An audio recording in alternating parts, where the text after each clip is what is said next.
Gracias por permitirme presentar un poquito de este tema y en base a nuestra experiencia también. Y vamos a hablar acerca de qué hacer y por qué un paciente con recidiva en postoperatorio gástrico de Miller-Rux.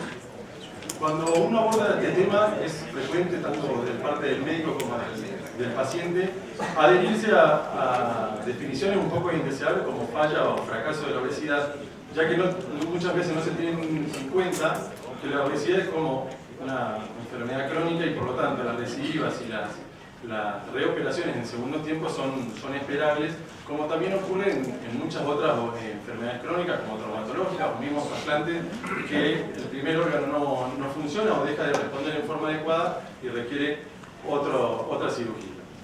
Por tal motivo, en el primer consenso de cirugía revisional realizado con 70 expertos en revisión, el 84% estuvo de acuerdo en el cual no llamar a éxito o fracaso, o sí hablar de pacientes respondedores y no respondedores.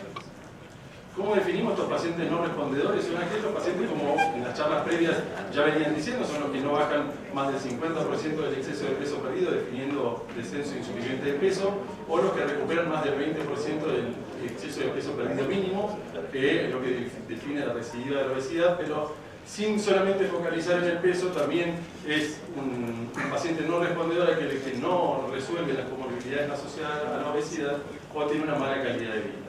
Como también decían, se estima un 20% de estos pacientes no respondedores en un bypass gástrico en edad. ¿Cuáles pueden ser algunas de las causas anatomoquirúrgicas de estos pacientes? Sí, principalmente la confección de un pouch en forma grande, en forma permanente, que este mismo se vaya dilatando con el tiempo, o también, como vemos acá, una anastomosis bastante amplia y un pouch bastante amplio también. Otra de las causas puede ser la presencia o no de una fístula gastrogástrica. Esto, digamos, serían todas causas en las cuales la restricción va a estar disminuida, pero también hay otra causa quirúrgica en la cual es la poca malabsorción que produce un bypass gástrico de Miller-Rux, como demuestra este trabajo de Mahaber del 2017, donde evaluaron 22 artículos y postulaban que solamente un 11% de mala absorción tiene un bypass con medidas estándar. Esto estamos hablando de medidas estándar entre 100 y 200 centímetros de mala absorción. Esta mala absorción era principalmente grasa y no tanto proteica ni de hidratos de carbono. Entonces, ¿qué opciones de tratamiento tenemos en estos pacientes? Endoscópicos o la cirugía de revisión con las reoperaciones. Ambas tienen como objetivo aumentar la restricción y la mala absorción. Enfocándonos en las alternativas quirúrgicas del aumento de la restricción, no vamos a hablar de los tratamientos endoscópicos, que ya lo hablaron hoy a la mañana, pero sí vamos a centrarnos en la reducción del ostoma gastroyeyunal, el trimming del pouch o la banda del pouch. En cuanto a la reducción del ostoma gastroyeyunal, acá podemos ver un trabajo presentado por Michel Gagnier, donde lo que él postula es la resección en manga de toda la anastomosis gastroyeyunal, incluyendo el trimming del pouch, y acá presentó 14 pacientes con un seguimiento a un año, con solamente un 12.8% de peso perdido en este seguimiento. Es seguro, es práctico, pero con un beneficio terapéutico muy poco significativo. En cuanto al trimming del pouch, tenemos este trabajo de la Obesity Surgery del 2015, que tienen 35 pacientes, en las cuales con un índice inicial de 38.8 de índice de masa corporal, 14 meses de seguimiento con mejor descenso de peso, pero algo todavía insuficiente, que es el 29% de exceso de peso perdido a los 14 meses. Si continuamos con otro trabajo, y me parece el más importante en cuanto al trimming del pouch, presentado por Gianelli, donde tiene 20 pacientes que fueron evaluados y subdivididos en dos grupos: aquellos que tenían un pouch dilatado en forma primaria, donde veía la herida con un techo gástrico, o aquellos pacientes en un subgrupo que tenía dilatado en forma secundaria, con una serigrafía con un pouch de mayor a 4 centímetros en sentido horizontal. Esto lo siguieron a 20 meses, las gastroyeyunos fueron siempre normales, por eso solamente se hizo trimming del pouch. Y acá lo que vimos es que los pacientes dilatados en forma primaria, como ven acá, presentan en el follow-up un 75% de exceso de peso perdido, y los pacientes tratados en forma de dilataciones secundarias un 57%. Esto parece tener muy buenos resultados, con un 69% de exceso perdido promedio, pero con 30% de comorbilidades, complicaciones mayores. En cuanto a la banda del pouch, este es un artículo de revisión holandés muy bueno con 94 pacientes, con seguimiento a 23 meses, con un índice de masa inicial de 48 de índice de masa corporal, donde el 100% de los estudios marcaron un exceso de índice de masa corporal perdido mayor al 50%. También muy buenos resultados, pero con una tasa de complicaciones y de reoperaciones bastante elevada del 18%. En este estudio, siguiendo la banda en el pouch, tenemos la serie más larga de 139 pacientes con un índice de masa corporal inicial promedio de 41.3, un seguimiento a casi 2 años y medio, con 37.7% de exceso perdido, disminución de 7 puntos del índice de masa corporal, pero con 22% de reoperaciones y 8% de remoción de banda. En conclusión, con la banda podemos decir que tiene muy buenos resultados y es lo que mejor resultado en cuanto a restricción presenta, pero con las complicaciones habituales que el doctor Serra ya estuvo explicando en la clase pasada.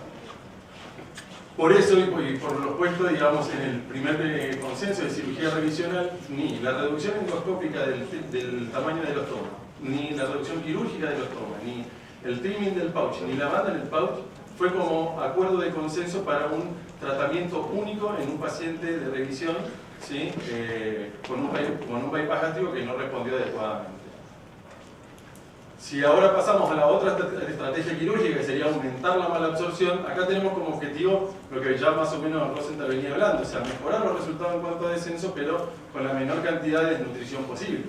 ¿Qué alternativa tenemos? Distalizar el bypass gástrico en IDRUX en forma distal o bien convertirlo a un switch duodenal. En cuanto a la amplitud de gasa, vamos a hablar en cuanto a resultados, evaluando principalmente en este cuadro que ahora les voy a ir mostrando,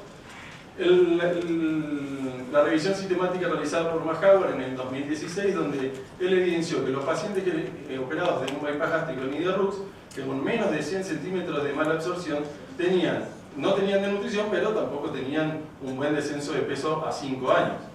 Esto se demostró que aumentando la longitud entre 100 y 200 mejoraba el porcentaje de exceso de peso perdido en el tiempo, pero mantenía buenos resultados en cuanto a tasa de desnutrición.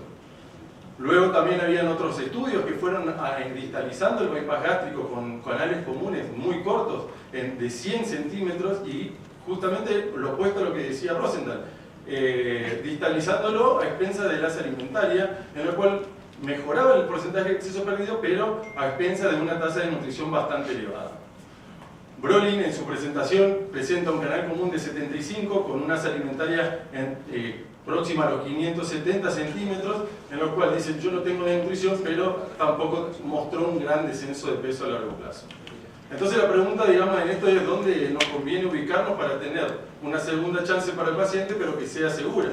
La verdad que esto lo tenemos que aprender un poquito de las cirugías del BAWA o el mini-gastric bypass o de la cirugía tipo Bill Rowe 2, donde con 300 centímetros de canal común, o bien entre 60 y 40 que postulan algunos autores, tenemos un buen resultado en cuanto al descenso de peso con la menor tasa de desnutrición posible. También, si hablamos de largo de asa, no podemos dejar lo que hoy anteriormente nombramos, el trabajo de Eric de María con el TOL, que acá consiste en distalizar un bypass gástrico, ¿sí?, a expensas de la asa biliopancreática, donde dejamos un canal común de 300 y una asa alimentaria entre 100 y 150, sin especificar el asa, un canal común de 300 y el alimentario de 100 a 150, sin especificar el área biliopancreática, porque todo lo que resta quedará conformando ella. Estos tienen 96 pacientes operados en un periodo de 6 años, un seguimiento a 3 años con 65% de exceso de peso perdido, en pacientes con menos de 50 de índice. Si el índice de masa corporal aumenta, el éxito de estos pacientes disminuye de 65 a 32% de exceso de peso perdido. También se demostró que aumenta el potencial metabólico con buen porcentaje de resolución de enfermedades a los 3 años de seguimiento. A ver, acá también parte lo que decía el doctor Rosenthal. Iniciaron este trabajo con un TOL de entre 250 a 300 centímetros, pero miren, 11 pacientes, de los cuales 7 requirieron una proximalización de 1 metro, 7 con diarrea intratable, 3 hipovoluminemia severa, pero al distalizarlo a 450 centímetros, la verdad que los déficits nutricionales en promedio solamente tenían importancia el déficit de vitamina D y una anemia leve. Un minuto.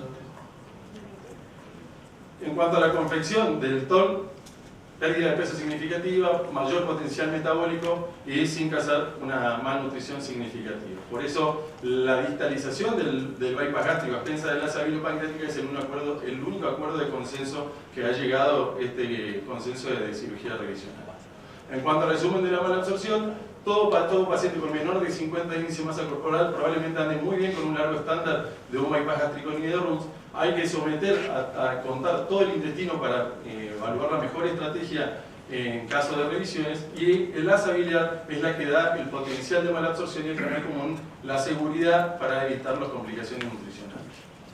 ¿Cómo manejamos un poquito el paciente que no responde bien a un bypass gástrico ni de RUX? Como decía el Dr. Rosenthal, con restricción o sin restricción. A los que tienen restricciones evaluamos un comportamiento nutricional, y por lo general son pacientes que tienen muy poco seguimiento, por eso agregamos un laboratorio y una densitometría.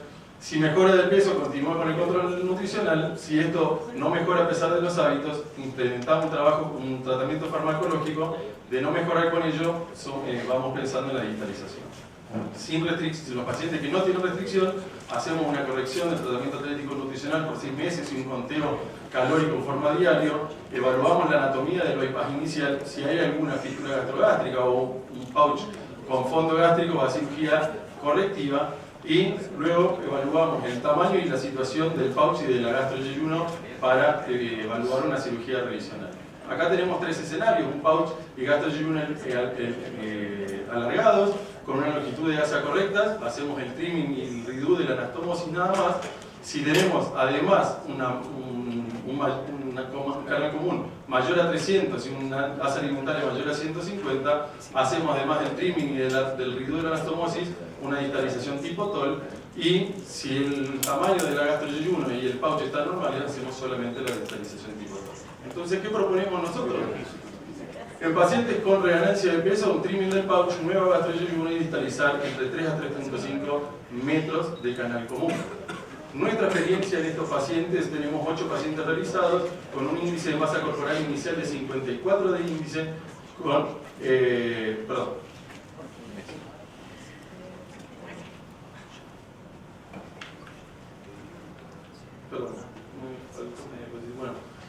los 8 pacientes revisados tenemos un seguimiento de 54 meses con un descenso de peso promedio post revisión de 37.7, y entre las 2 cirugías alcanzaron un 65.1% de exceso de peso perdido en forma general. Acá, bueno, se me invirtió la diapositiva. La población que operamos eran pacientes con 53 y de índice de masa corporal promedio, con un descenso de peso por cirugía primaria del 55%, pero a la hora de la revisión presentaban una reganancia del 27.8%. En cuanto a los resultados nutricionales, no tuvimos operaciones ni proximalizaciones, y todos los déficits nutricionales fueron controlados por el ajuste de la suplementación vitamínica sin ningún problema. En cuanto a las complicaciones, no hay ningún abordaje quirúrgico estandarizado para estos pacientes, pero sin duda que la cirugía o las herramientas quirúrgicas que uno tiene son ampliamente superiores a las endoscópicas. La medición total del intestino es crucial para la estrategia a realizar. La conversión a un bypass gástrico en IRUX distal y su asociación o no a el cambio del tamaño del pouch gástrico, del estoma gastroyeyunal, es relativamente sencillo, con buena pérdida de peso a largo plazo, pero con déficits nutricionales que requieren seguimiento.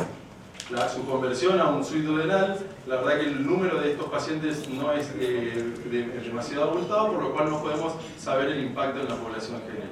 Y como siempre decimos, esto nunca se explica solamente por los cambios anatómicos, sino que es necesario un enfoque multidisciplinario para llevar adelante este paciente.